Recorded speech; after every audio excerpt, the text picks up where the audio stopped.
Ngokuka Matewu 27.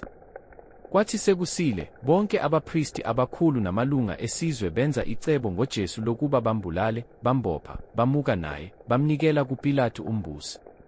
Khona uJuda owamkhaphelayo, ebona ukuthi ulahliwe, wazisola, wabuyisela izinhlamvu zesiliva ezingama-30 kubapristi namalunga, wathi, "Ngonile ukuba ngikhaphele igazi elingenacala. Bona bathi, kuyini lokho kithina? Zibonele wena." Wayesephonsa izinhlamvu zesiliva ethempelini, wamuka, waziphanyeka. Kepha abapristi abakhulu bazithatha izinhlamvu zesiliva, bathi, akuvunyelwe ukuzifaka emnikelweni, ngokuba kuyimali yegazi. Benza icebo, bathenga ngayo insimu yombumbi, ibe ngeyokumbela abafokazi. Ngalokho insimu leyo ithiwa insimu yegazi kuze kube namuhla. Khona kwagcwaliseka okwashiwo ngomprofethi uJeremiya ukuthi, bathatha izinhlamvu zesiliva ezingama-30, inani lowamiselwa inani onani lakhe lamiswa ngamadodana ka-Israyeli, bakhokha ngazo insimu yombumbi, njengokuba inkosi ingiyalile. Kepha uJesu wayemi phambi kombusi, umbusi wambuza wathi, "Wena uyinkosi yabaJuda na?" UJesu wathi kuye, "Usho khona." Kwathi lapho abapristi abakhulu namalunga bemthwesa icala, kaphendulanga lutho. Khona uPilato wathi kuye, "Awuzwa yini lokho okungaka abakufakaza ngawe na?" Akaze amphendula nakwelilodwa izwi, umbusi waze wamangala kakhulu. Kepha ngomkhosi umbusi wayejwayele ukukhululela isixuku isiboshwa sibe sinye esasisithanda. Ngaleso sikhathi babe nesiboshwa esidumileyo esithiwa uBaraba. Ngakho sebebuthene, uPilato wathi kubo, "Nithanda ukuba nginikhululele bani, uBaraba nokuba uJesu othiwa uKristu na?" Ngokuba wayekwazi ukuthi bamnikele ngomhawu.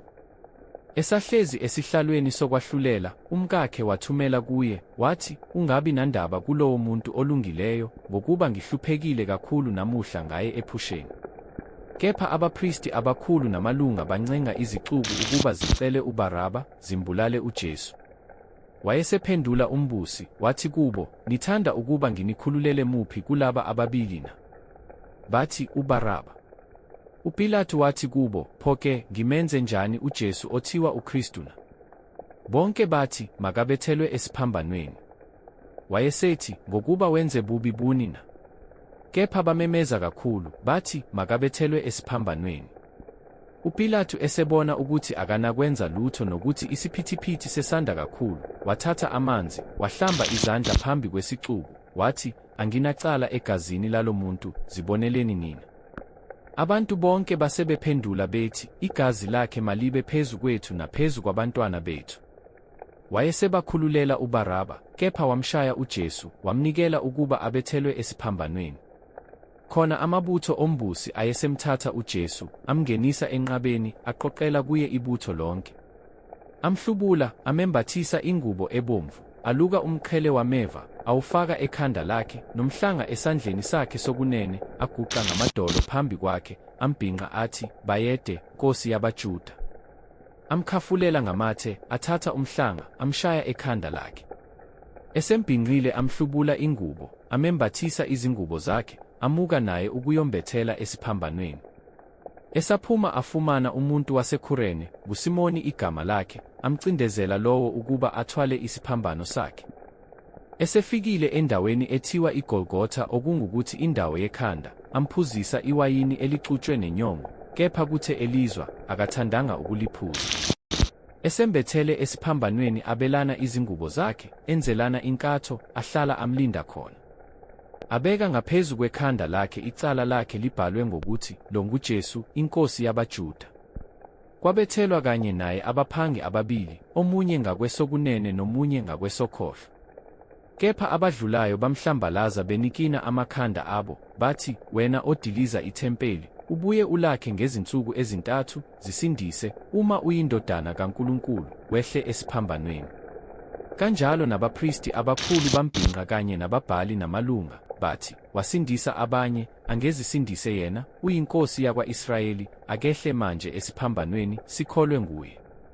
Wethembile uNkulunkulu, makamkhulule manje, uma emthanda, ngokuba wathi, ngiyindodana kaNkulunkulu."